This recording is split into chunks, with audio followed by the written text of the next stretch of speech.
நீதிமொழிகள் புஸ்தகம் 3ஆம் அதிகாரம் 6வது வசனத்தை படிக்கும் போது, உன் வழிகள் எல்லாம் அவரை நினைத்துக்கொள், அப்பொழுது அவன் பாதைகளை செவ்வைப்படுத்துவார். 5ஆம் வசனத்தை நான் வாசிக்கிறேன்.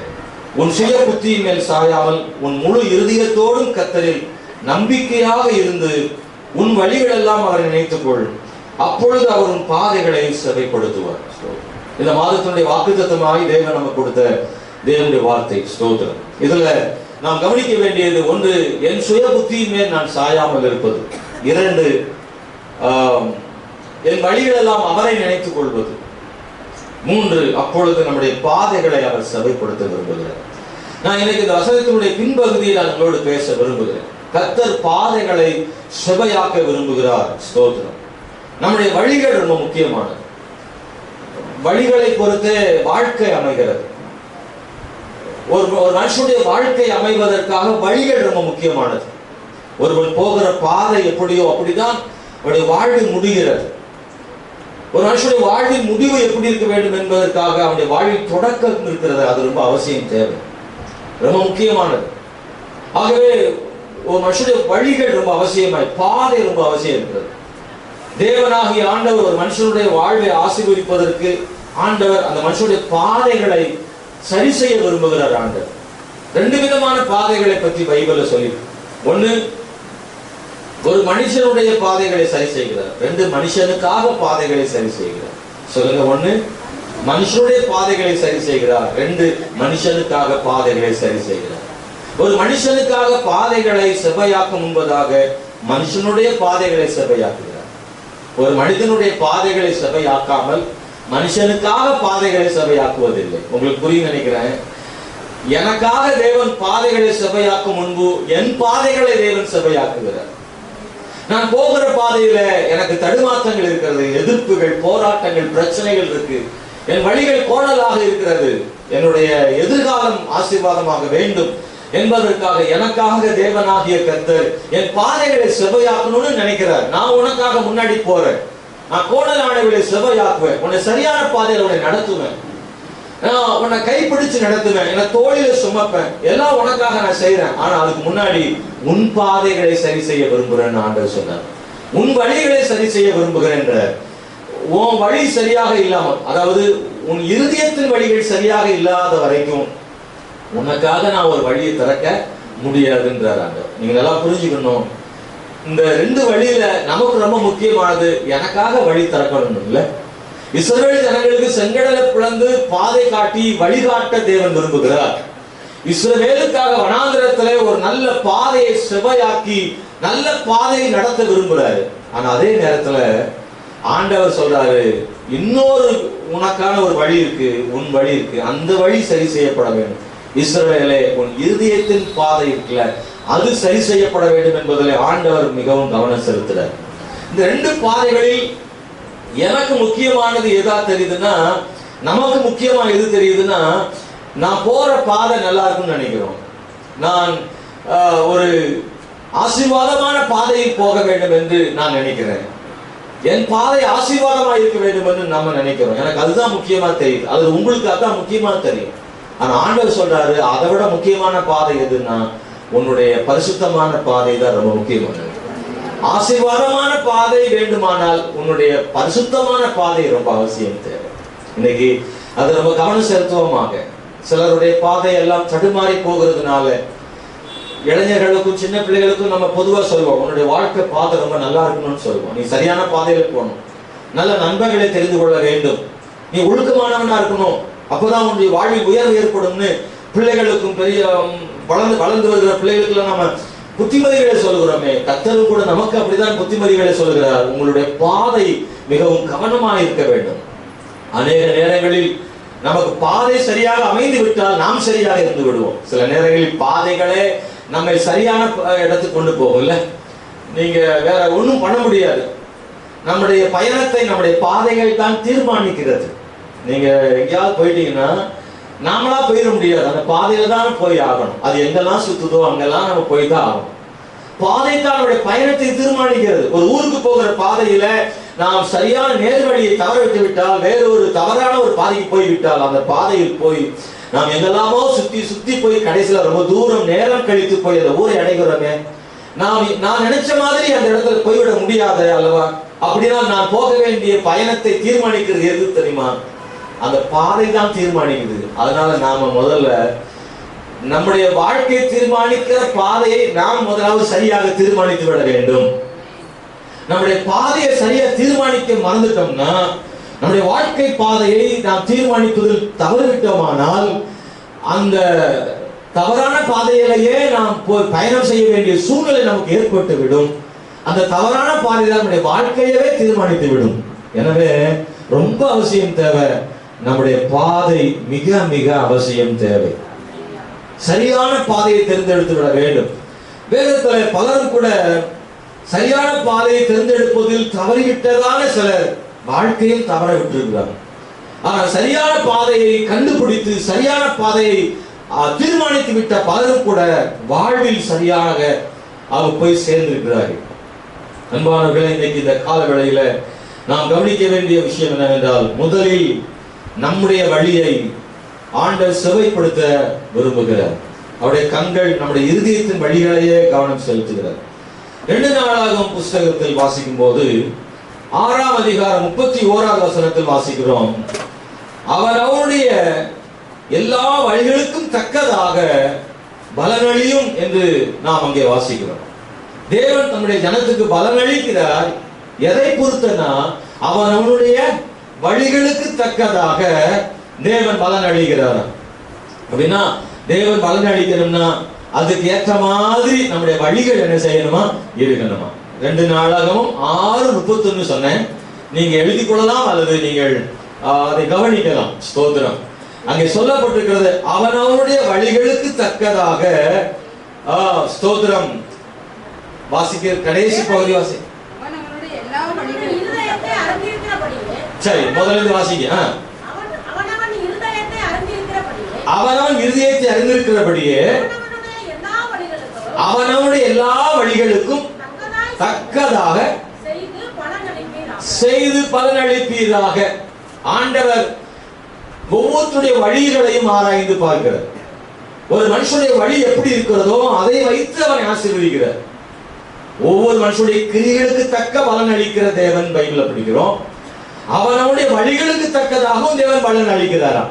அப்படின்னா தேவன் ஒரு மனுஷனை ஆசீர்வதிக்கிறதுக்கு முன்னாடி, பலனளிக்க முன்னாடி எதை பார்க்கிறாரா? வழிகளை பார்க்கிறார். அந்த வழி எப்படி இருக்கிறது பார்க்கிறார். ரொம்ப முக்கியமானது, நம்முடைய வழிகள் ரொம்ப முக்கியமானது. அதாவது நான் வழிகள் என்று சொல்லிக்கொண்டே வருகிற போது தார் சாலைகளையும் மண் சாலைகளையும் நீங்க நினைச்சிடக்கூடாது. நான் எதை சொல்கிறேன்? நம்முடைய வழிகள், நம்முடைய வாழ்க்கையை பற்றி சொல்றேன். நம்முடைய வாழ்க்கை தான் நம்முடைய வழிகள். நாம் வாழ்க்கையை நாம் தீர்மானிக்க முடியும். நம்முடைய வழிகளை நாம் தீர்மானிக்க முடியும். எந்த பாதையில போகணும்னு தீர்மானிக்கிறது நீங்களும் நானும் தான். அநேக நேரங்களில் நாம் நல்ல பாதைகளை தீர்மானிக்க தவறிவிட்டால் பாதைகள் நம்மளை தீர்மானித்து விடும். அப்படிதானே? நாம் தீர்மானிக்க தவறிவிட்டால் பாதைகள் நம்மை தீர்மானித்து விடும். அது தவறான இடத்தை கொண்டு போய்விடும். நாம் போகிற பாதை நம்மை தீர்மானிக்க முன்பதாக நாம் பாதைகளை தீர்மானித்து விட வேண்டும். அப்படி தீர்மானித்து விட்டால் அந்த பாதையில சரியாக போய் சேர முடியும். அல்லேலூயா. வழிகளில் நின்று செம்மையான வழி எது என்று அறிந்து அந்த பாதையை செல்லும்படி வேதம் நமக்கு கற்றுக் கொடுத்திருக்கிறது.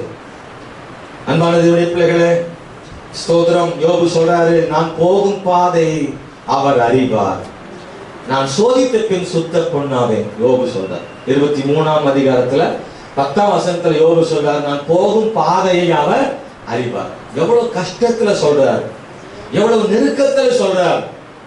அவருடைய பாடுகளை பத்தி உங்களுக்கு தெரியும். எல்லாத்தையும் இழந்திருக்கிறார்.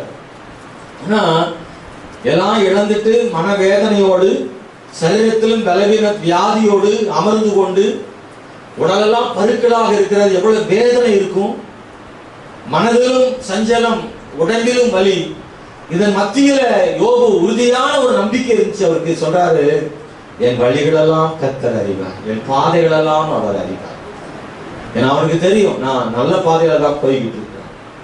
யார் யாரோ என்னவெல்லாம் சொல்லட்டும், யார் யாரோ என்னவெல்லாம் சொல்லட்டும், நான் போகிற பாதை சரியான பாதையில் போகிறேன்னு யோபுக்கு அந்த நம்பிக்கை இருந்தது.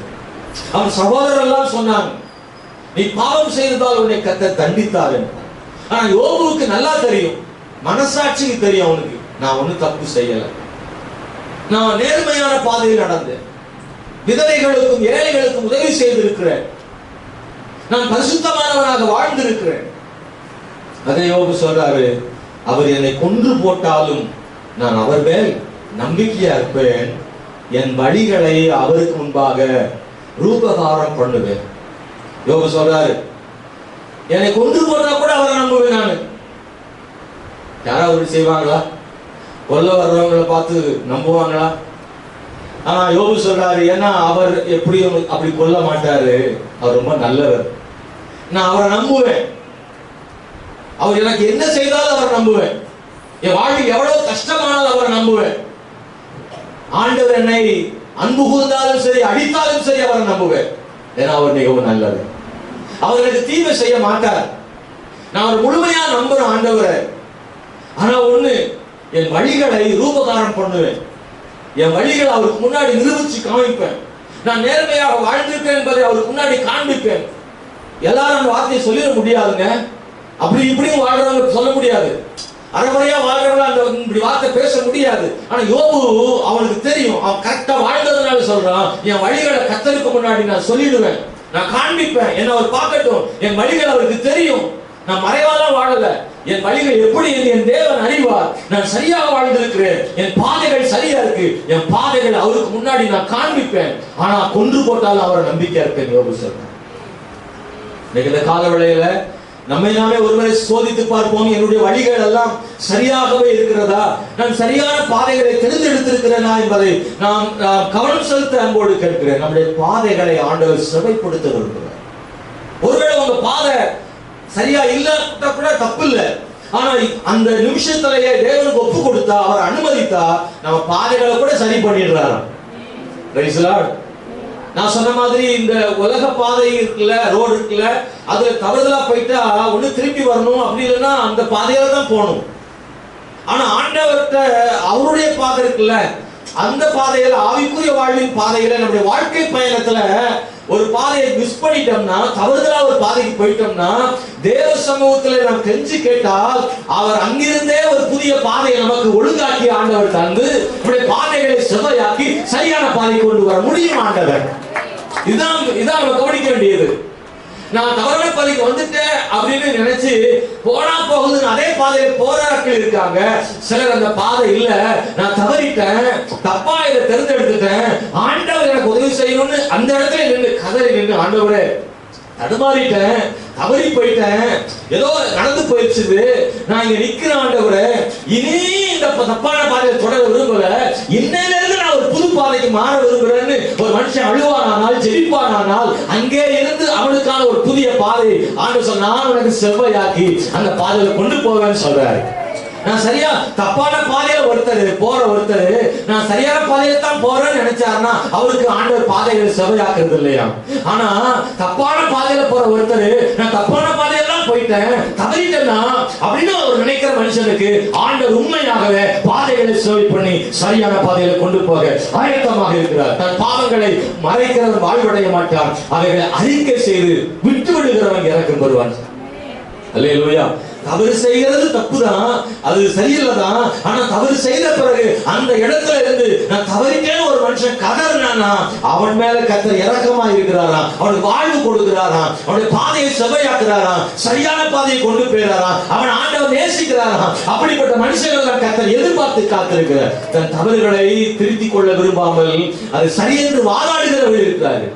நான் செய்யறதுல என்ன தப்பு இருக்குதுல்ல, எல்லாரும் தான் செய்யறாங்க, நான் என்ன செஞ்சுட்டு தப்பு, பெரிய விஷயமா, ஏன்னா வழி இல்லை, என் சூழ்நிலை, ஸ்தோத்திரம், தவறிவிட்டேன் அப்படின்னு தன்னுடைய தவறுகளை நியாயப்படுத்தி இது ஒரு பெரிய விஷயமாவே கருதவில்லை எழுதுகிற மக்கள் நிறைய பேர் இருக்காங்க. அவர்கள் வாழ்வடைவது இல்லையா, ஆனா நான் செய்த தவறுதான், இது செய்துவிட்டேன் தான், ஆனா இனி செய்ய மாட்டேன் என்று திருந்துகிற ஒரு மனிதனை கர்த்தர் கண்ணோக்கி பார்க்கிறார், அவனையும் நேசிக்கிறார், அவனுக்கு ஒரு புதிய பாதை அமைத்து கொடுக்கிறார், ஒரு புதிய வாழ்வை ஆண்டவர் தருகிறார். இதை கேட்கிற சகோதர சகோதரி, நம்ம வாழ்க்கை எப்போதும் ஆண்டவர்கிட்ட வந்து, ஆண்டவரே சரியான பாதை நடக்க விரும்புகிறேன், ஆண்டவர் என்னை என் பாதைகளை செவ்வையாக்கும் என்று ஆண்டவர்கிட்ட அனுமதி கொடுத்தா, ஏன்னா அவரா செய்ய மாட்டார், நம்ம கேட்டாதான் செய்வார். அதான் ரொம்ப முக்கியமானது. ஆண்டவருக்கும் சாத்தானுக்கும் என்ன டிஃபரெண்ட் இருக்கு தெரியுமா? பிசாசுக்கு ஆண்டவர் என்ன வித்தியாசம் தெரியுமா? ஆண்டவர் நம்ம கூப்பிட்டா தான் வருவாரு. பிசாசு மரியாதை இல்லாம வருவான். வீட்டுக்கு வாசல் அவனே வாசலை திறந்துக்கிட்டு அவனே உள்ள வந்துருவான். கூப்பிடணும் அவசியமே கிடையாது, அனுமதி கொடுக்கணும் அவசியமே கிடையாது. சின்ன கேப் இருந்தா கூட பாம்பு நுழையும் பாத்தீங்களா? அது மாதிரி பிசாசு பாம்புக்கு ஒப்பா இருக்கான்ல, அவன் அப்படிதான். கூப்பிடணும், மரியாதை கொடுக்கணும், வாங்க, அழைப்பெல்லாம் அவனுக்கு தேவையே கிடையாது. தானா வர்றவன் தான் பிசாசு. ஸ்தோத்திரம். தேடி பார்க்க எங்கேயாவது கேப் கிடைக்குமா, யாராவது சும்மா இருப்பாங்களா, எந்த விசுவாசியாவது கொஞ்சம் கவனம் இல்லாம இருப்பாங்களா, எச்சரிக்கை இல்லாம இருப்பாங்களா, அவங்கள தேவனை விட்டு பிரிக்கலாமா, அவங்கள ஜெபம் பண்ண விடாம தடுக்கலாமான்னு அவனே தானே முன்வந்து ஒவ்வொருவரையும் தேடி வருகிறான். அவனாகவே வீட்டுக்குள் சேர் போட்டு உட்கார்ந்து விடுவான். நீங்க சேர்லாம் எடுத்துலாம் போட வேண்டாம், அவனாவே எல்லாமே செய்துடுவான். ஆண்டவர் அப்படி இல்லை, அவரை அழைக்கணும், அனுமதி கொடுக்கணும், அப்பதான் அவர் வருவார். ஜெபம் பண்ணாலும் வர்றார், அவரை கூப்பிட்டதான் வருகிறார். என் பாதைகளை செவையாக்கும் ஆண்டவரே என்று கூப்பிட்டார். ஆண்டவரே நம்முடைய பாதைகளை செவையாக்குவதற்கு போதுமான தேவனாக இருக்கிறார். சங்கீத புஸ்தகம் 119 சங்கீதம் 67 இப்படி சொல்லப்பட்டிருக்கிறது. உபத்திரவப்படும் முன்பு நான் வழி தப்பி திரிந்தேன், உபத்திரவப்பட்ட பின்பு நான் சரியான பாதை நடக்கிறேன்னு சொல்றாரு தாவீது. இதை கேட்கிற தேவனுடைய பிள்ளைகளே, நீங்க சரியாக கவனிக்கும்படி அன்போடு உங்களை கேட்கிறேன். நல்லா சொல்றாரு, உபத்திரவப்படும் முன்பதாக என்ன செஞ்சேன்னா வழி தப்பி திரிந்தேன், உங்களுடைய வார்த்தையை காத்து நடக்கிறேன். அப்ப உபத்திரவம் ஒரு மனுஷனை சரியான பாதையில் நடத்துகிறது. என் வாழ்க்கையில் எப்பதான் உபத்திரம் வருதோ அப்ப அந்த உபத்திரம் சரியான பாதையில கொண்டு போகிறது. சகோதரா சகோதரி, உபத்திரவங்களை பத்தி கவலைப்படாதீங்க. உங்க வாழ்க்கையில் வர உபத்திரம் தான் நம்மளை சீர்படுத்துது, சிந்திக்க வைக்கிறது, நம்ம சரியான பாதைக்கு கொண்டு வருகிறது. உபத்திரவம் கஷ்டம், கண்ணீர், வேதனை தான், அது யார் விரும்பாத ஒன்றுதான். ஆனால் அவைகள் ஒருவேளை நம்முடைய வாழ்வில் வந்துவிட்டால் நீங்கள் ஒருபோது சோர்ந்து போய்விடாதீர்கள், தேவனை பற்றி கொள்ளுங்கள். அந்த உபத்திரவம் தீமையாக இல்லாமல் நன்மையாக மாறும்படி தேவன் செய்வாராங்க. நான் சொல்றதை நம்புங்க, அவரையே சார்ந்திருக்கிற ஒரு மனுஷனை கர்த்தர் கைவிட மாட்டார். நீங்க தான்ப்பா எனக்குன்னு ஒரு மனுஷன் அவரையே நம்பி இருக்கிறான்னா அவரை கர்த்தர் விட்டுற மாட்டார், அவனை கர்த்தர் விட்டுற மாட்டார். அவனுக்காக என்னைக்காவது ஒரு நாள் ஒரு வாய்ப்பை வச்சிருப்பாரு. அந்த சரியான நேரம் வரும்போது அந்த இடத்துல கர்த்தர் அவனை தூக்கிடுவார், உயர்த்திடுவார். கர்த்தர் பொறுமையாக இருக்கிறான்னு நினைக்காதீங்க. ஆண்டவருடைய சித்தம், அவருடைய வேலை வரும்போது அதை அவர் செய்து முடிப்பார். நீதிமொழிகள் புஸ்தகம் 14:12 வாசிக்கிறோம், மனுஷனுக்கு செம்மையாய் தோன்றுகிற வழி உண்டு, அதன் முடிவோ மரண வழிகளாம். அப்போ இதில் என்ன நான் சொல்ல விரும்புகிறேன், பாதை ரொம்ப முக்கியம். அந்த பாதை செவ்வையாக இருக்கணும். ஆண்டவரே செவ்வைப்படுத்துகிறாரு. என் பாதை சரியாக இருந்தால் தான் என் வாழ்க்கை சரியாக இருக்கும். ஆனால் எனக்கு செம்மையாக தோன்ற வழியை நான் தேர்ந்தெடுக்காமல் கர்த்தருக்கு செம்மையாய் தோன்றுகிற வழியை தேர்ந்தெடுக்க வேண்டும். நிறைய நேரங்களில் எனக்கு செம்மையாய் தோன்றும், ஆனால் அதெல்லாம் சரியாக இருக்குமா அப்படின்னு தெரியல. ஆனால் கர்த்தருக்கு செம்மையாய் தோன்றுகிற வழி இருக்குல்ல, அது ரொம்ப முக்கியம். கட்டாயம் அது சரியாக இருக்கும். நான் விரும்புகிற பாதை அல்ல, எனக்காக தேவன் வைத்திருக்கிற பாதை. அது பிடிக்குதோ பிடிக்கலையோ, எனக்குன்னு கர்த்தர் ஒரு பாதை வச்சுட்டாருன்னா அந்த பாதையில் பயணம் செய்யணும்னு கர்த்தர் எதிர்பார்க்கிறார். ஆமே. மத்தேயு சுவிசேஷத்தில் நீங்கள் படிக்கும்போது உங்களுக்கு தெரியும், அங்கே நான் வாசிக்கிறோம், அந்த பாதையை பற்றி சொல்லியிருக்கு. இடுக்கமான 7ஆம் அதிகாரம் மத்தேயுல 13ஆம் வசனத்தில் படிக்கும்போது, இடுக்கமான வழியாக வாசல் வழியாக இடுக்கமான வாசல் வழியாய் பிரவேசியுங்கள், கேட்டுக்கு போகிற வாசல் விரிவும் வழி விசாலமாக இருக்கிறது, அதன் வழியாய் பிரவேசிக்கிறவர்கள். அதில் அநேகர் பிரவேசிக்கிறாங்களாம். கேட்டுக்கு போகிற வழினா கேட் நினச்சிடாதீங்க, கெடுதலுக்கு போகிற வழி. ரொம்ப ஆண்டவர் ரொம்ப தெளிவாக சொல்கிறார், இடுக்கமான வழியாக பிரவேசிங்க, விரிவாயும் அகலமாயும் விசாலமாக இருக்கிற வாசல் வழியாக இன்னைக்கு ஏராளமான மக்கள் பிரவேசிக்கிறார்கள். எந்த கஷ்டமும் இல்லாமல் இந்த பாதையில் போகணும்னு நினைக்கிறாங்க. ஆனால் ஆண்டவர் சொல்றாரு, கஷ்டமான பாதையில் போங்க, அது முடிவு நித்திய ஜீவனாக இருக்குன்றார். கஷ்டமான பாதையில் போறணும்னு கவலைப்படாதீங்க. நீங்கள் தேவனுடைய பாதையில் செல்வீர்களானால் உங்களுடைய பாதையின் முடிவு நித்திய ஜீவனுக்கு கொண்டு போய் சேர்க்கும். ரொம்ப முக்கியமாக மறுபடியும் நான் திரும்ப திரும்ப சொல்லுகிறேன், எனக்கு விருப்பமான ஒரு பாதை அல்ல, என் தேவனுக்கு விருப்பமான பாதை. அதுதான் ரொம்ப கவனம் செலுத்துங்க. அதை கவனம் செலுத்தும்படி கர்த்தர் நம்ம கற்றுக் கொடுக்கிறார். ஸ்தோத்திரம். யாக்கோபு 1:8 சொல்லியிருக்கு, இருமனம் உள்ளவன் தன் வழிகளெல்லாம் நிலையற்றவனாக இருக்கிறானா. சொல்லுங்க, இருமனம் உள்ளவன் தன் வழிகளெல்லாம் நிலையற்றவனாக இருக்கிறான். இந்த மனசு, 2 மனசு இருக்குல்ல, இல்லை 2 மனசு இருக்கா இல்லையா? நம்ம எல்லாரும் 2 மனசு தானே. நீங்கள் சினிமா பாட்டுக்கு பேரப்படாது. 2 மனசு, ஒன்று செய்ய சொல்லும், ஒன்று செய்யக்கூடாதுன்னு சொல்லும். அதான் பிரச்சனையே. நமக்கு ஏன் குழப்பம் தெரியுமா? எப்போவுமே நம்ம மனசு 2 என்ன செய்யுது? சிந்திக்கிறது. போகணுன்னு தோணும், போகக்கூடாதுன்னு தோணும். இதில் தான் நமக்கு ரொம்ப குழப்பம் என்ன செய்யுதுன்னா ஏற்படுது. ஆண்டவர் சொல்கிறார், இருமனம் உள்ளவன்னா என்ன அர்த்தம்னா, இந்த செம்மையான பாதையில் வரணும்னு வந்துடுறான், ஆனால் மனசெல்லாம் எங்கே இருக்குது? அந்த அகலமான வாசல் வழியாக போகணுன்னு ஒரு ஆசை இருக்குது. அங்கே போயிடலாமா, இதிலே போகலாமான்னு 2 மனசாகவே இருந்துகிட்டே இருக்கிறான். அதனால தான் நம்ம அடிக்கடி சொல்லுவோம், ஆற்றுல ஒரு கால், சேத்துல ஒரு கால், பாவத்தில் ஒரு கால், பரிசுத்தத்தில் ஒரு கால், ஜபத்தில் ஒரு கால், ஜபம் இல்லாததில் சோம்பேறியில் ஒரு கால். இப்படி 2 இடத்துலையும் நம்ம வைக்கிறதுனால இருமனம் உள்ளவனாக இருக்கிறானா. ஒரே மனம் உள்ளவனாக மாற சொல்கிறார் ஆண்டவர். ஆண்டவரும் வேணும், சாத்தானும் வேணும் அப்படின்னு நினைக்கிற மனுஷன் இருமனம் உள்ளவனாக இருக்கிறான். விசுவாச வாழ்க்கையும் தேவை, உலக வாழ்க்கையும் தேவைன்னு நினைக்கிற ஒரு மனுஷன் இருமனம் உள்ளவனாக இருக்கிறான். ஸ்தோத்திரம். இந்த காலவேளை தேவனுடைய பிள்ளை இருமனம் உள்ளவர்களாக இருக்கிற ஒரு மனுஷன் தன் வழிகளிலெல்லாம் நிலையற்றவனாக இருக்கிறானா. அப்படின்னா என்ன அர்த்தம்? இந்த பாதையில் ஓடிட்டு இருப்பான், திடீர்னு அடுத்த பாதைக்கு ஓடுவான். அங்கே ஓடிட்டு இருக்கும்போது திடீர்னு இந்த பாதைக்கு ஓடி வருவான். அப்படி பார்த்துருக்கீங்களா? சபைக்கு திடீர்னு வரும், திடீர்னு வெளியே போயிடும். திடீர்னு ஒரு காய்ச்சல் வந்த பிறகு திருப்பி சபைகள் ஓடி வரும். அப்புறம் சபைகள் ஓடி வந்த பிறகு ரொம்ப கட்டுப்பாடு ஓவராக இருக்குது, அதனால் கொஞ்சம் போயிட்டு 6 மாதம் அங்கிட்டு போயிடுவோன்றது. இப்படி 6 மாதம் அங்கிட்டும் 6 மாதம் அங்கிட்டுமா ஓடுற ஆள் தன் வழிகளெல்லாம் நிலையற்றவனாக இருக்கிறானா. என்னவானாலும் சரி, அவருடைய பாதையில் என்னை ஓடிக்கொண்டே இருப்பேன். இந்த அங்கிட்டு இங்கிட்டும் ஓடுறதெல்லாம் கிடையாது. கர்த்தர் எனக்கு நியமித்த பாதையில் பொறுமையோடு ஓட கடவன். விசுவாச பாதையில் ஓடிட்டே இருப்போம். அல்லேலூயா. இந்த பாதையில் ஓடும்போது இந்த பாதையை தான் பார்க்கணும். சிலருக்கு இந்த பாதையில் தான் கால் இருக்கும், அந்த பாதையில் கண் இருக்கும். உங்களுக்கு புரியுதா புரியலையா? நீங்கள் ஓடுற பாதையில் கண்ணை வைங்க. இந்த ஓட்ட பந்தயத்தெல்லாம் பார்த்துருக்கீங்களா? சின்ன பிள்ளைகள் ஓடும், ட்ராக்லாம் போட்டிருப்பாங்க, எல்லா ட்ராக்கும் போயிட்டு வந்துடுவோம். அவனுக்கு தெரியல பாவம், எதுக்கு கோடு போட்டு வச்சுருக்கு? வெள்ளை வெள்ளை கோடு டிசைனுக்காக, அலங்காரத்துக்காக போட்டு வச்சுருக்கா? தம்பி, நீ இந்த பாதையில் தான் ஓடணும், இந்த 2 கோட்டுக்கு இடையில தான் ஓடணும்னு தான் வச்சுருக்கு. அப்படி தானே? ஒவ்வொருத்தரும் அவங்களுக்குள்ள கோட்டுக்குள்ளே ஓடினா தான் சரியாக இருக்கும். சிலவன் இந்த கோட்டிலேருந்து அந்த கோட்டில் அவனை இடிச்சு தள்ளி விட்டுட்டு இந்த பக்கம் வர்றது. விசுவாச பாதையிலும் சிலர் அப்படி தான். விசுவாச பாதையில் ஓடிக்கிட்டே இருப்பான், கண்ணு மீனாட்சி பஜாரில் நிற்கும். இந்த பாதையில் கால் இருக்கும், அந்த பாதையில் கண்ணு இருக்கும். ஏற்ற வீட்டு அக்கா மேலேயே கண்ணு, ஏற்ற வீட்டு அண்ணன் மேலேயே கண்ணு, அந்த அக்கா ஓடுற பாதையில் கண்ணு. நீ ஓடுற பாதையில் கண்ணை வை, அந்த முனியமக்கா பாதையில் கண் வைக்காத. அந்த அக்கா இஷ்டப்படி ஓடிக்கிட்டே இருக்கும். அந்த அக்காவை பார்த்தேன்னா நீ விழுந்து போயிடுவ, தடுமாறிடுவ, நீ கரெக்டாக பாதையில் போக மாட்ட. அங்கேயே கண்ணை வச்சு ஓடன, என்ன அந்த அக்கா ஜகஜோதி அடிச்சு சூப்பராக போகுது அப்படின்னு நீ நினச்சேன்னா உன் கால் அடுத்த கோட்டுக்கு போயிடும். அப்போ என்ன செய்ய வேண்டியது இருக்கு?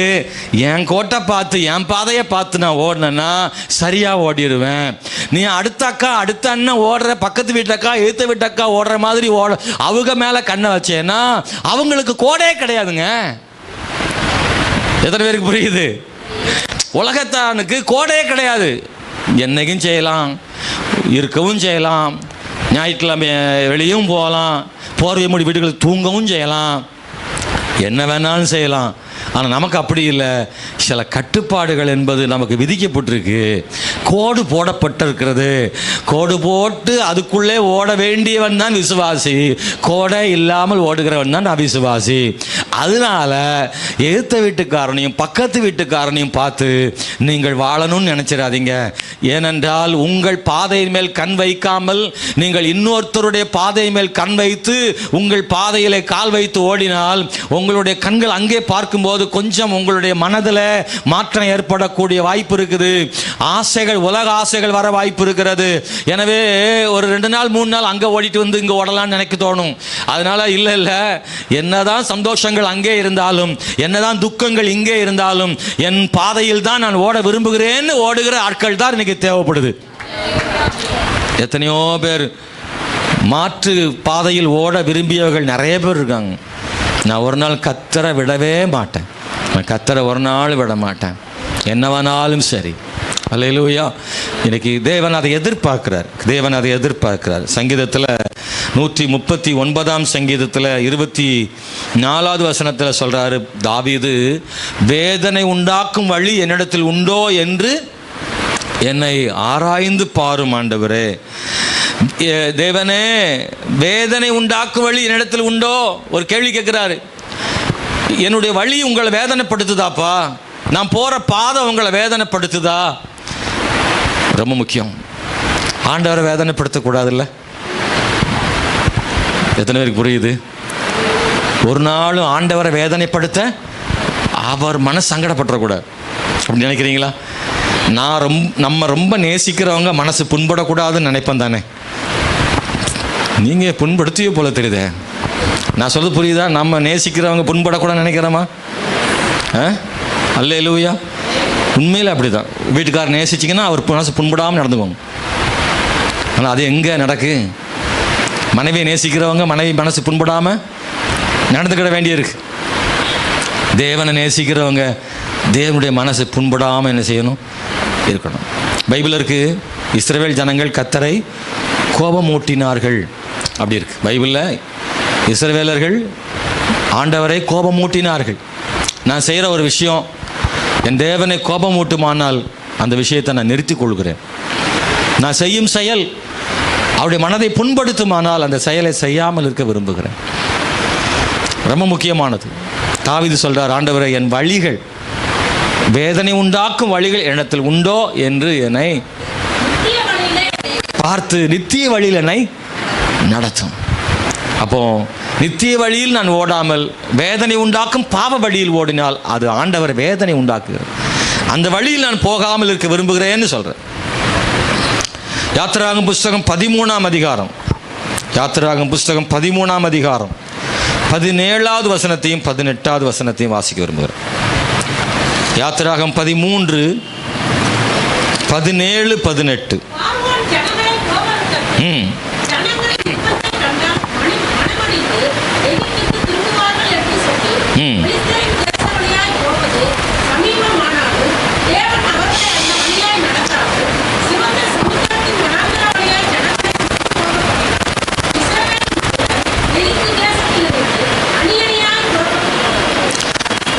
தேவனாகிய கர்த்தர் இஸ்ரவேல் ஜனங்களை நடத்துகிற அந்த பாதையில் கர்த்தர் கவனம் செலுத்துகிறார். சுற்றுப்பாதையில் ஆண்டவர் நடத்துகிறார். இந்த இடத்துல வரும்பொழுது இங்கே சீக்கிரமாய் போகக்கூடிய ஒரு வழி இருந்தாலும் அந்த வழியில் கொண்டு போகாமல் வனாந்தர வழியாக சுற்றி போக பண்ணினார். இஸ்ரவேல் ஜனங்கள் நினைக்கிறாங்க, மோசையும் அப்படி நினைச்சிருப்பான், ஆண்டவரே நேரே போயிட்டா பக்கமா இருக்க, எதற்காக இன்னொரு எங்கெல்லாமோ அழைத்து கொண்டு போய் வனாந்தர வழியாய் கொண்டு போகிறீர் ஆண்டவரேன்னு நினைச்சிருப்பாங்க. தேவன் நம்மளை கொண்டு போற பாதை சுற்றுப்பாதையா இருந்தாலும் தேவன் கொண்டு போவாரானால் அது நன்மைக்காக அந்த பாதையில் கொண்டு போவார். அதை மட்டும் நான் புரிஞ்சுக்கணும். அதை மட்டும் நாங்கள் நாளும் புரிஞ்சுக்கணும். ஏன் இப்படி செய்கிறார் ஆண்டவர் நமக்கு புரியாது. ஏன்னா நமக்கு மூளை கொஞ்சம் தான் இருக்குது, அவருக்கு தான் ரொம்ப அறிவு அதிகம். நம்ம ஞானம் ரொம்ப குறைவும், தேவனுடைய செயல்களை முழுவையும் புரிந்து கொள்வதற்கு நமக்கு தெரியாது. நாம் இன்றைக்கு நடப்பதை மட்டும்தான் நம்மால் புரிந்து கொள்ள முடியும். நாளைக்காக இன்று நடப்பது நமக்கு தெரியாது. தேவனோ நாளைக்காக இன்னைக்கு கர்த்தர் செயல்பட ஆரம்பிக்கிறார். நாளைக்கு என்னவாக இருக்கும், நாளைக்கு என் பிள்ளைக்கு என்ன நடக்கும், நாளைக்கு என் பிள்ளைக்கு எது நடந்தால் சரி, நாளைக்கு என் பிள்ளைக்கு எது நடக்கக்கூடாது, எல்லாம் அறிந்தவர் நம்முடைய தேவனா இருக்கிறாரு. இஸ்ரேல் ஜனங்களுக்கு நாளைக்கு என்ன நடக்கும், எது நடக்கக்கூடாதுன்னு அவர் முன்னறிந்தவராக இருக்கிறார். அதனால சொல்றாரு, இந்த ஜனம் இந்த பாதையில் போனால் ஒரு வருஷம் கழிச்சு, 6 மாசம் கழிச்சு, 1 மாசம் கழிச்சு இந்த ஜனங்கள் இந்த பாதையில் போனால் அவங்களுக்கு அது கஷ்டம்னு தேவன் புரிந்து இப்பொழுதே அவர்களை வேறு பாதைக்கு டைவர்ட் பண்றாரு, திருப்பி விடுகிறார். ஆண்டு சொல்றாரு, இந்த ஜனங்களை சுற்றி நடக்க வச்சு கால் வலிக்கணும்னா கர்த்தர் நினைக்கிறாரு. ஷார்ட்டாக போகிறதுக்கு வழி இருந்தும் ஆடு சுற்றி போக பண்ணுற எதுக்கு? மக்களுக்கு கஷ்டம் வரணும்னு நான் நினைக்கிறேன். இல்லை, இப்போ தான் அடிமைப்பட்டு விடுதலையாக வந்திருக்குது. இப்போவே ஒரு யுத்தம்னு வந்தால் அந்த ஜனங்கள்லாம் செத்து மடிஞ்சிருவாங்க, சோர்ந்து போயிடுவாங்க, திரும்பவும் எகிப்துக்கே ஓடி போயிடுவாங்க. யுத்தம் வேண்டாம் இவங்களுக்கு, கொஞ்ச நாள் இவங்க என்ன செய்யட்டும், நல்ல விடுதலையோடு வனாந்தரத்தில் அப்படியே நடக்கட்டும், காலாரட்டும். இவ்வளோ காலம் சுமந்து களைச்சி போயிருக்காங்க, அப்படியே கொஞ்சம் அமர்ந்து மேகத்தில் அப்படி போட்டும், ரெஸ்ட் எடுக்கட்டும், ஃப்ரீ ஆகிக்கிடட்டும், அதுக்கப்புறம் கையில் பட்டயத்தை கொடுத்துக்கலான்னு ஆண்டவர் விடுறாரு. தேவன் எதை செய்தாலும் நன்மைக்காகவே செய்வார்னு நீங்கள் நினைக்கிறீங்களா? கை வைத்து சொல்லுங்க, என் தேவன் எனக்கு எல்லாம் நன்மைக்காக செய்கிறார். Praise the Lord. ஒருவேளை தீமையா உங்களுக்கு தெரிஞ்சாலும் நன்மையா மாற்றுவார்.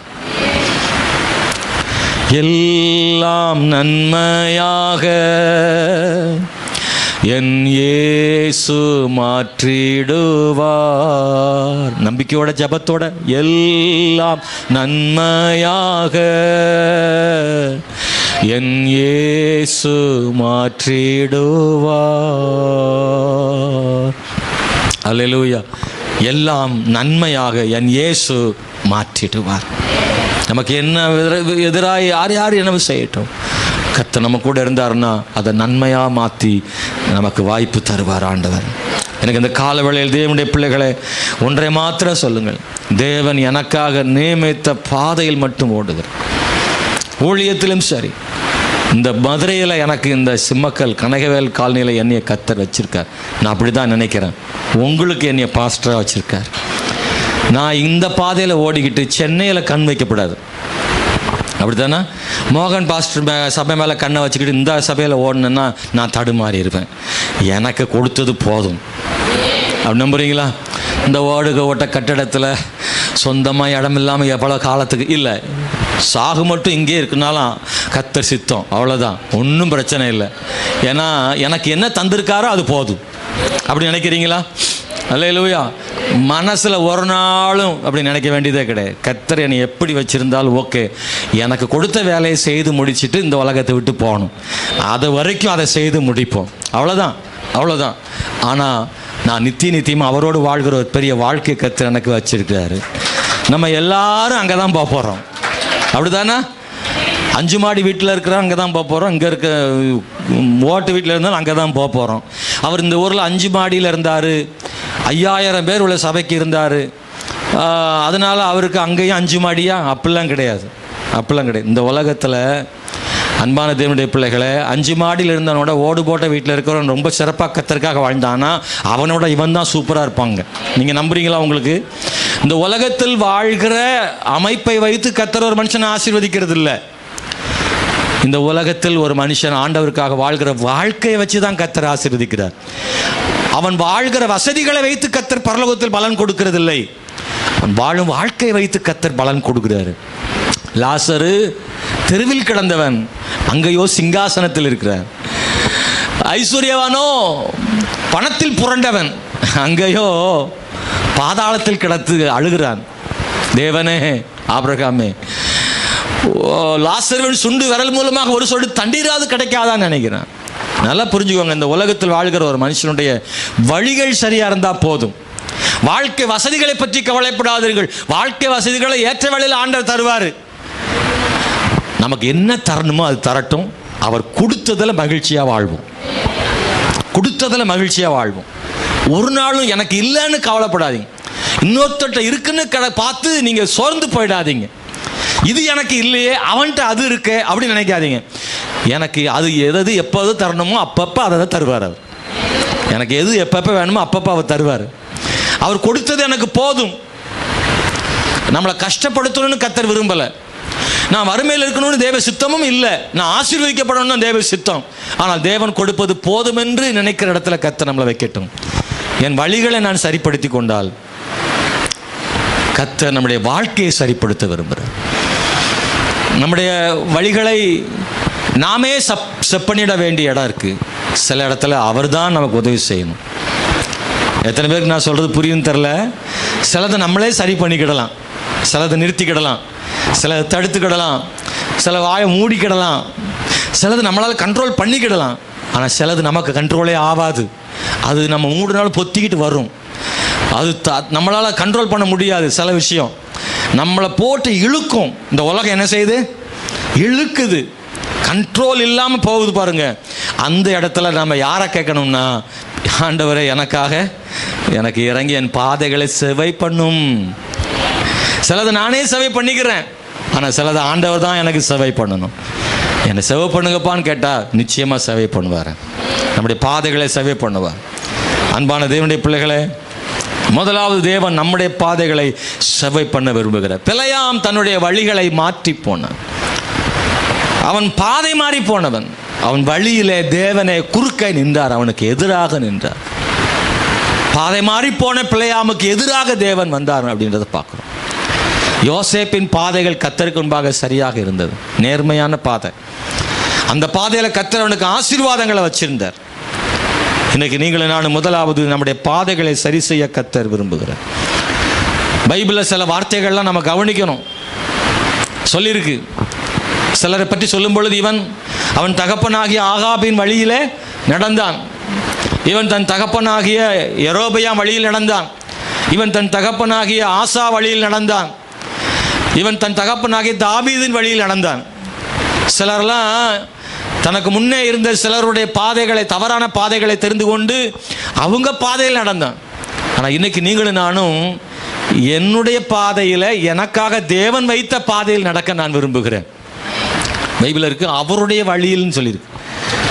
நான் போகிற பாதை என் பாதை அப்படின்றத காட்டிலும் எனக்காக தேவன் வைத்த பாதையில் நான் என்ன செய்யணும்? நடக்கணும். நம்முடைய வழிகள் ரொம்ப ரொம்ப முக்கியங்க. நான் தேவன் எனக்கு கொடுத்த பாதையில் நான் நடந்தா, தேவன் எனக்காக ஒரு பாதைகளை உருவாக்குகிற தேவனாக இருக்கிறாரு, சரி செய்கிறவராக இருக்கிறார். யாத்திராகமம் புஸ்தகம் 23ஆம் அதிகாரம் 20ஆம் வசனத்தை நான் படிக்க விரும்புகிறேன். 23:20. வழியில் உன்னை காக்கிறதற்கும் நான் ஆயத்தம் பண்ணின ஸ்தானத்துக்கு உன்னை கொண்டு போய் சேர்க்கிறதற்கும் இதோ நான் ஒரு தூதனை உனக்கு முன்னே அனுப்புகிறேன். அன்பானவர்களே, ஸ்தோத்திரம். ஆண்டவர் சொல்ல, வழியிலே காக்க உனக்கு தூதனை அனுப்புறேன்றார். என் இதயத்தின் பாதைகளை சரி செய்துட்டா, என் பாதைகளை சரி செய்துட்டா, எனக்கான பாதைகளை அவர் சரி செய்கிறார். மீண்டும் சொல்றேன், என் பாதைகளை நான் சரி செய்து கொண்டு, என்னால் முடியாத போது ஆண்டவரால் அதை சரி செய்து கொண்டேனானால், எனக்கான பாதைகளை ஆண்டவரே சரி செய்கிறார். அல்லேலூயா. நான் அடிக்கடி சொல்வேன், என் பாதைகளை பற்றி எனக்கு கவலை இல்லை, என் பாதையில் கர்த்தர் போகிறாரா என்பதை பற்றி தான் எனக்கு கவலை. என் பாதையை பற்றி எனக்கு பிரச்சனை கிடையாது. என் பாதையை பற்றி எந்த பாதைனாலும் சரி, பாதையை பற்றி கவலையப்படாதீங்க. நீங்கள் போகிற பாதையை பற்றி கவலைப்படாதீங்க. கர்த்தர் போனாலும் எந்த பாதையை பற்றியும் பிரச்சனை கிடையாது. ஏன்? அவரில் பார்த்துக்கிறாரு. அந்த கண்ணுக்கு தெரியாத இருள் பாதையாக இருக்குது, அந்தகார இருள் பாதை. கவலையே வேண்டாம். அவர் போனார் என்ன ஆகும்? வெளிச்சத்தை அவர் கொடுக்குறாரு. கரடு முரண பாதையாக இருக்குது, அதை பற்றி கவலைப்படாதீங்க. அவரில் நமக்கு பாதரட்சைகளை கொடுப்பார். அதுவும் முடியலன்னு தூக்கியும் சுமப்பார். சொல்லுங்கள், பாதையை பற்றி கவலை இல்லை, என் பாதையில் கர்த்தர் போகிறார் என்பதுதான் எனக்கு கவலை. ஆண்டவர், என் பாதையில் நீங்கள் எனக்கு முன்னாடி போனால் போதும். ஏசாயா 45:2 நீங்கள் மறந்துடக்கூடாது எப்போதுமே. சொல்லுங்கள், ஏசாயா 45:2. அதில் சொல்கிறார் ஆண்டவர், நான் உனக்கு முன்னே போய் கோணலானவைகளை செவையாக்குவேன். அன்பானவர்களே, இந்தியாவுக்கு அமெரிக்க அதிபர் வந்தாருன்னா, அவர் வர்றதுக்கு முன்னாடி 1 மாதத்துக்கு முன்னாடியே அவருடைய படை வீரர்கள் இங்கே வந்துடுவாங்க, அதிகாரிகள் இங்கே வந்துடுவாங்க. 1 மாதத்துக்கு முன்னாடியே இங்கே இருக்கிற எல்லாத்தையும் அவங்க பொறுப்பெடுத்துக்கிட்டு எல்லாமே பாதுகாப்பு, அவர் போகிற பாதை எல்லாத்தையும் சரி பண்ணுவாங்க. அப்படி ஒரு முன்னேற்பாடுகள் நடக்கும் பாருங்க. ஆனால் நம்ம அப்படியா? அவ்வளோ பெரிய ஆளா? ஆண்டவர் சொல்லாரு, நீ வர்றதுக்கு முன்னாடி நானே உனக்கு பாதையை சரி செய்கிறேன்றார். நம்ம மேலே எவ்வளோ அக்கறை வச்சிருக்காரு ஆண்டவர் இல்லை? நல்லா கைத்தடுங்களேன் பிரதர், கர்த்தருக்கு தோத்திரம் பண்ணுங்க. நான் உனக்கு முன்னே போயின்னா நான் என்ன பெரிய அமெரிக்க அதிபரா? ஆண்டவர் சொல்லார், மகனே, ஏன்னா நம்மளை அவர் நேசிக்கிறாரு. அவர் தான் பெரியவர், நம்ம சின்ன ஆள் தான். அவருடைய அன்பு அவர் அப்படி செய்ய வைக்கி. என் பிள்ளை வர்றான், என் மகன் வாரான், என் மகனுக்காக ரோடு நல்லா இருக்கணும்னு நினைக்கிறாரு. அவரு நமக்கு முன்னாடி போய் பாதைகளெல்லாம் சரி செய்கிறாராம். அல்லேலூயா. ஏன்னா அப்படி செய்தார் ஆண்டவர். செய்வார்ல, செய்தார். இஸ்ரவேல் ஜனங்களுக்கு அடிமைத்தனத்திலிருந்து விடுதலையாக போகிறாங்க. அதுக்கு முன்னாடி இவங்க எந்த பாதையில் போகணும்னு அவர் ரெடி பண்ணி வச்சிருக்கார். பிளான் பண்ணிட்டாரு. என் பிள்ளைகள் விடுதலையாக வருவாங்க, இந்த ரூட்டில் தான் அவங்கள கொண்டு போகணும், ஏன்னா அதுதான் அவங்களுக்கு சரியாக இருக்குன்னு அவரே பிளான் பண்ணி வச்சிருக்கிறார். அவர் கூட்டிகிட்டு போகிறாரு. செங்கடல் வழியாக தான் கூப்பிட்டு போகிறார். ஏன் தெரியுமா? அங்கே ஒரு அற்புதத்தை காண்பிக்கணும்னு நினைக்கிறார். அந்த செங்கடலிலே பார்வோனி சேனைகளை வீழ்த்தணும்னு நினைக்கிறார். நன்மையான பாதையில் ஆண்டவர் நடத்துகிறார். உபாகம் புஸ்தகம் 1ஆம் அதிகாரம் 31வது வசனத்தை படிக்கும்போது, உபாகம் புஸ்தகம் 1ஆம் அதிகாரம் 31வது வசனத்தை படிக்கும்போது, ஒரு மனிதன் தன் பிள்ளையை சுமந்து கொண்டு போவது போல நீங்கள் இவ்விடத்திற்கு வருகிற வரைக்கும் நடந்து வந்த வழிகள் எல்லாவற்றிலும் உங்கள் தேவனாகிய கர்த்தர் உங்களை சுமந்து கொண்டு வந்ததை கண்டீர்களே. சுமந்து கொண்டு வந்தாருன்னு மட்டும் சொல்லலை, அவர் சுமந்து கொண்டு வந்தது நீங்களே கண்ணால் பார்த்தீங்களேன்றார். இஸ்ரவேல் ஜனங்களை ஆண்டவர் சுமந்து கொண்டு வந்தார். அன்பானவர்களே, அந்த வழிகளில் சுமந்து வரும் தேவன் ஆண்டவர். ஆதியாகமத்தில் நான் 8:20 யாக்கோபு சொல்கிறாரு, நான் போகிற வழியில் என்னை காப்பாற்றி திரும்பவும் என் தேசத்திற்கு என்னை கொண்டு வந்தீங்கன்னா நீங்கள் என்னுடைய தேவனாக இருப்பீங்க, எனக்கு கிடைக்கிற எல்லாத்துலேயும் உங்களுக்கு தசமம் கொடுப்பேன்னு ஒரு பொருத்தனை பண்ணுறார் யாக்கோபு. உங்களுக்கு புரியும் அந்த வசனம் இல்லை? நான் போகிற வழியிலெல்லாம் என்னை காத்து மறுபடியும் கொண்டு வந்துட்டான்ற. ஆனால் அவருக்கு வயசாயிடுச்சு. யாக்கோபுக்கு எகிப்தில் இருக்கிறாரு. யோசேப்பின் வீட்டில் வயசாயிடுச்சுது. அப்போது தன்னுடைய மகனாகி யோசேப்பின் பிள்ளைகள் அவங்கள ஆசீர்வதிக்கிறதுக்கு அவங்கள கொண்டு வர சொல்லி யாக்கோபு அந்த 2 பிள்ளைகளை ஆசீர்வதிக்கிறார்.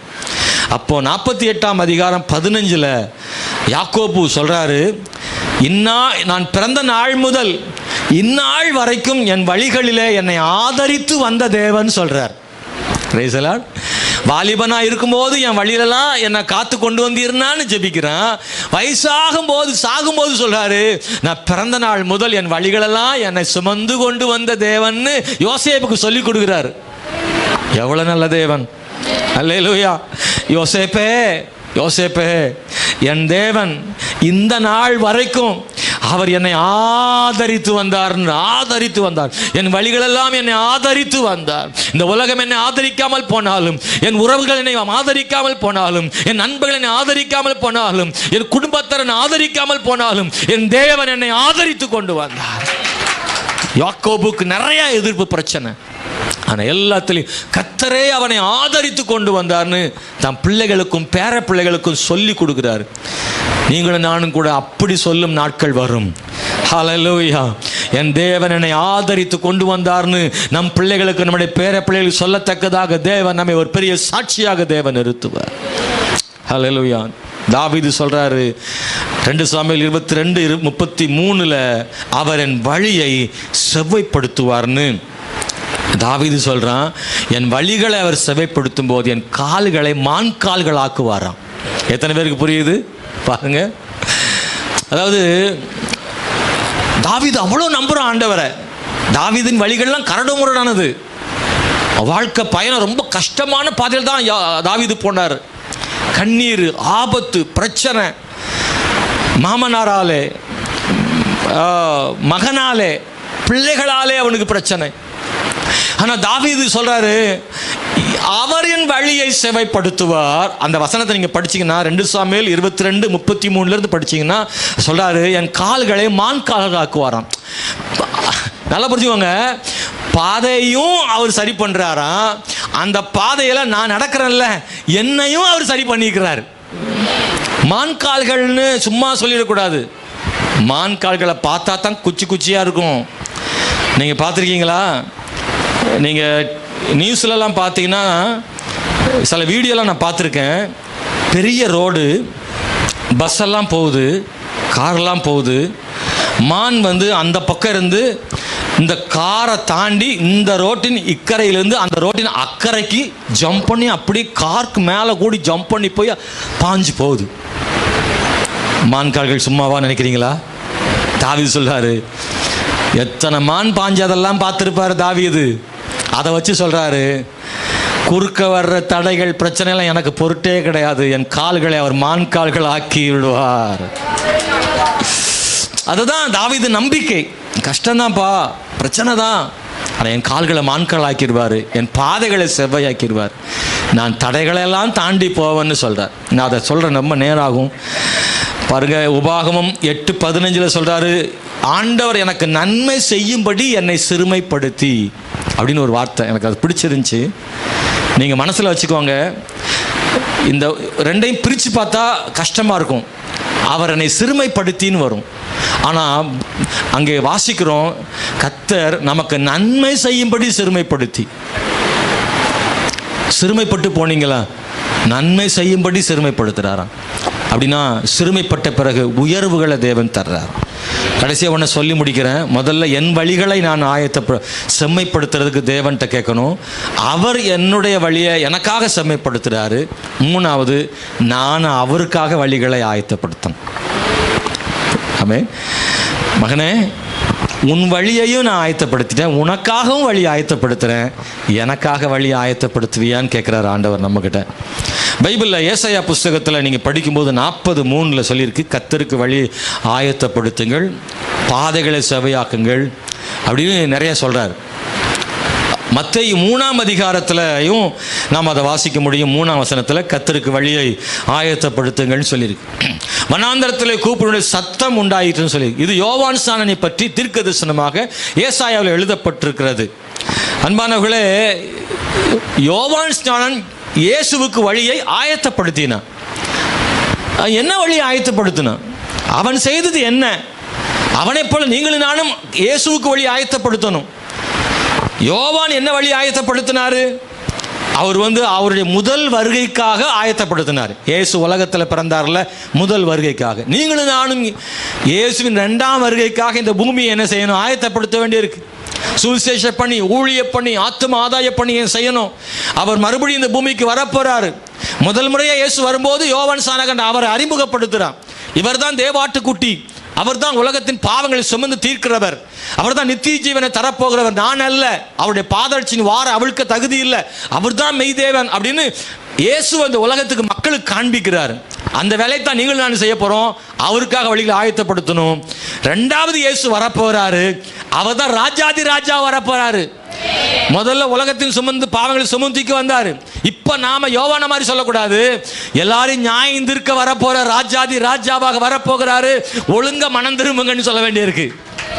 அவரை ஏற்றுக்கொள்ளுங்கள். அவர் நியாயம் தீர்க்க வருகிறார். அவர் சொன்ன அடையாளம் நடந்து கொண்டு வருகிறது. அவர் இந்த பூமியை நீதியாக நியாயமாக நியாயம் தீர்ப்பார். நியாய தீர்ப்புக்கு தப்பும்படி அவரை முழு மனதை ஏற்றுக்கொண்டு மனம் திரும்புகள் என்கிற செய்தியை யோவானை போல நாமும் கடினமாக பிரசங்கம் வேண்டிய இடத்துல இருக்கிறோம். அப்படி அன்பையும் சொல்ல வேண்டிய இடத்துல இருக்கிறோம். இயேசு உங்களை நேசிக்கிறார் என்கிற செய்தி சொல்ல வேண்டிய இடத்துல இருக்கிறோம். இன்னைக்கு அவருக்காக வழிகளை ஆயத்தப்படுத்த கர்த்தர் விரும்புகிறார். இயேசுவை அறிமுகப்படுத்தினவன் இன்னைக்கு நீங்கள் நான் இயேசுவை நாம் இந்த உலகத்துக்கு அறிமுகப்படுத்தணும். தன்னை தாழ்த்தி இயேசு உயர்த்தினான். நாமும் ஆண்டவரை உயர்த்த தேவன் கிருபை செய்யட்டும். அவன் இயேசுவுக்கு ஞானஸ்தானம் கொடுத்தான். இன்னைக்கு அவருடைய பிள்ளைகளுக்கு நாம் ஞானஸ்தானம் கொடுக்க வேண்டும். யோவானை வைத்து இயேசுவை அடையாளப்படுத்தினார்கள். இன்னைக்கு உங்களை என்னையை வச்சு இயேசுவை அடையாளப்படுத்தணும். எத்தனை பேர் புரியுது? அல்லேலூயா. நம்மளை பார்த்த உடனே அன்னைக்கு யோவானை தான் கேட்டாங்க. இவர் யோவான் ஸ்நானகன் சொன்னாங்க. அதாவது இயேசுன்னு சொல்லல, அவர் யோவான் சாரன் சொன்னாங்க. அந்த அளவுக்கு அவரை சொல்றதுக்கு யோவான் முன்மடையாளமாக இருந்தான். அவரை பார்க்கும்போதே தெரிஞ்சிருச்சு யோவான் மாதிரியே இருக்கிறாருன்னு. நம்மளை பார்க்கும்போது இயேசு மாதிரி இருக்குன்னு சொல்லணும். அல்லேலூயா. இயேசுவுக்கு நம்ம ஒரு முன்னடையாளமாக இருந்துடணும். அவரை மாதிரி வாழ்ந்துடணும். இயேசுவை போல யோவான் வாழ்ந்தார். இயேசுவை போல நாமும் வாழ தேவன் கிருபை செய்யட்டும். கண்களை மூடி ஜெபம் பண்ணுவோமாக. என் வழிகளை ஆயத்தப்படுத்த தேவன் விரும்புகிறார். எனக்கான வழிகளையும் அவர் ஆயத்தப்படுத்த செம்மைப்படுத்த விரும்புகிறார். மூணாவது, அவருக்காக வழிகளை செவ்வையாக்க கர்த்தர் நம்மிடத்தில் எதிர்பார்க்கிறார். ஆண்டவரே, இன்னைக்கு நிச்சயமாக எங்களுக்காக வழியை ஆயத்தப்படுத்துகிறவரே ஸ்தோத்திரம். சில வார்த்தைகளை சொல்லி ஜெபம் பண்ணுங்க. ஆண்டவரே, நான் அனுமதிக்காம இயேசு என் வாழ்க்கை, என் பாதைகளை செவ்வையாக்க மாட்டார். ஆண்டவர் சொல்லுங்க, அப்பா என் இதயத்தின் பாதைகளை எனக்கு செவ்வையாக்கும்னு கர்த்தர்ட்ட கேளுங்க. என் பாதை உங்க கண்ணுக்கு பிரியமா இல்லைன்னா, என் வழிகள் உமக்கு பிரியமா இல்லைன்னா என் வழிகளை செவ்வையாக்குங்கப்பான்னு நீங்க கேட்டா போதும். பரவாயில்ல, நீங்க ஒருவேளை தடுமாறி ஒரு பாதையில தடம்புரண்டு இருக்கலாம். நீங்க தடம்புரண்ட இடத்திலிருந்து அவர்கிட்ட கேளுங்க, இயேசுவே நீர் விரும்பும் பாதையில் என்னை நடத்துங்கப்பான்னு கேட்டா அவர் நடத்துவார். உங்களை இன்னும் நேசிக்கிறார். அவர் நம்மை நேசிக்கிறார். அவருக்கு பிரியமில்லாத காரியங்களை செய்திருக்கலாம். அவருக்கு பிரியமில்லாத காரியத்தில் நடந்திருக்கலாம். அவரை மனவேதனைப்படுத்தியிருக்கலாம். ஆமென், ஸ்தோத்திரம், ஹல்லேலூயா. நீங்கள் மனம் வருந்தினா போதும், ஆண்டவர்கிட்ட கெஞ்சினா போதும், உங்கள் பாதைகளை அவர் செவ்வையாக்கி நித்திய ஜீவனுடைய பாதையில் உங்களை கொண்டு வந்து நடத்துவார். சகோதரனே, சகோதரியே, அவர் இன்னும் அவருடைய கைகளை விரித்து வைத்திருக்கிறார். சிலுவையில் மட்டும் அல்ல, இன்னும் கைகள் உனக்காக விரிக்கப்பட்டிருக்கிறது. எப்பொழுது வருவாய் என்று உனக்காக ஆண்டவர் ஏங்கி தவிக்கிறார். ஒரு தகப்பன் இளைய குமாரனுக்காய் காத்திருந்தது போல சகோதரியே, சகோதரனே, உனக்காக இயேசு காத்திருக்கிறார். நீ அவரிடத்தில் வரும்பொழுது உன்னை கட்டி அணைத்துக் கொள்வதற்கும், கடந்த காலங்களை பற்றி நினைக்காமல் உனக்கு ஒரு புது பாதையை அமைத்துக் கொடுப்பதற்கும் இயேசு ஆயத்தமாக இருக்கிறார். இன்னும் உங்களை நேசிக்கிறார். சகோதரி, சகோதரன், ஹல்லேலூயா. ஒரே ஒரு வார்த்தை, என் பாதையை செவ்வையாக்குங்க. நீங்க விரும்புகிற பாதையா மாத்துங்க. ஒரு நாள் வரும், அவர் வருகை சீக்கிரமா இருக்கு. அதுக்குள்ள நம்ம சரியான பாதைக்கு வந்துடணும். நித்திய வழியில் என்னை நடத்தும் இயேசுவே, உம்மை வேதனைப்படுத்தும் வழி இடத்தில் உண்டோ என்று ஆராய்ந்து பார்த்து நித்திய வழியில் என்னை நடத்தும் ஆண்டவரே. ஹல்லேலூயா. இந்த வாழ்க்கை பயணத்தில் உங்களுக்கு எதிராக இருக்கிற தடைகளை உடைப்பார். வனாந்தரங்கள் செழிப்பாக மாறும்படி கர்த்தர் செய்வார். உன் பிள்ளைகளுக்கான வழிகளை தேவன் ஆயத்தப்படுத்தி ஆண்டவர் தருவார். தடுமாற்றங்களை ஆண்டவர் மாற்றுவார். உனக்கான பாதையில இருள் சூழ்ந்திருந்தால் ஒரு நித்திய வெளிச்சத்தை ஆண்டவரின் பாதையில உதிக்க பண்ணுவார். நீதியின் சூரியன் உனக்காக உதிக்கும்படி செய்வார். உன் பயணங்கள் ஆசீர்வாதமாயிருக்கும். உன் வாழ்க்கை ஆசீர்வாதமாயிருக்கும்படி உனக்காக ஒரு பாதையை பண்ணுவதற்கு ஆண்டவர் போதுமானவராயிருக்கிறார். உன் பாதைகளை செவ்வையாக்க இயேசு போதுமானவராயிருக்கிறார். ஹல்லேலூயா. உன் பாதைகளை பற்றி எல்லாம் கவலைப்படாத மகளே, உன் பாதைகளை பற்றி எல்லாம் கவலைப்படாத. உன் பாதையில் ஆண்டவர் இருக்கிறாரா என்பதை பற்றி மட்டும் கவலைப்படு. உன் பாதைகளை தீர்மானிப்பதிடத்துல, ஆமென், ஸ்தோத்திரம், உன் பாதைகளை நீர் தீர்மானிக்கிறதை காட்டிலும் உன் பாதைகளை கர்த்தரே தீர்மானிக்கட்டும். என் பிள்ளைக்கு இந்த பாதை தான் சரின்னு அவர் தீர்மானிக்கட்டும். என் கர்த்தர் எனக்கு தீர்மானிக்கிற பாதை எனக்கு போதும். அந்த பாதை எனக்கு பிடிக்கும். நான் அந்த பாதை நடக்க விரும்புகிறேன். அது இடுக்கமா இருந்தாலும் சரி, அது கரடுமுரடா இருந்தாலும் சரி, எனக்காக தேவன் வைக்கிற பாதையில் நடக்க நான் ஆயத்தம் என்று சொல்லுகிறேன். அப்பா, அந்த பாதையில் நடத்துங்க ஆண்டவரே. தாழ்த்தி அருமையாக்குறப்பா, எங்களை சரியான பாதையில் நடத்தி சஞ்சலம் நீக்கி மகிழ்ச்சியாய் நடத்தும் அப்பா. எத்தனை தடை வந்தாலும் அந்த தடைகள் நிறைந்த பாதையில கூட என்னை சந்தோஷமா நடக்க வைக்க முடியும். எனக்கு ஆனந்த மகிழ்ச்சியை தர முடியும். அப்பா, கையை பிடித்து கொண்டு அந்த கரடான முரண பாதையில கூட நான் ஆண்டவரோடு நடக்க முடியும். வெற்றியாய் நடக்க முடியும். கர்த்தர் கைப்பிடித்து நடத்துங்கப்பான்னு கெஞ்சிரும். எங்கள் கரங்களை பிடித்து ஆண்டவர் நடத்துங்க. எங்கள் எதிர்காலம் எங்கள் கையில் இல்லை. எங்கள் எதிர்காலம் கர்த்தர் கையில் இருக்கிறது. எங்களுக்கான பிரகாசமான எதிர்காலத்தை கர்த்தர் தருவீர் ஆண்டவரே. கிருபை தாரும். இயேசுவின் நாமத்தில் ஜெபிக்கிறோம் நல்ல பிதாவே.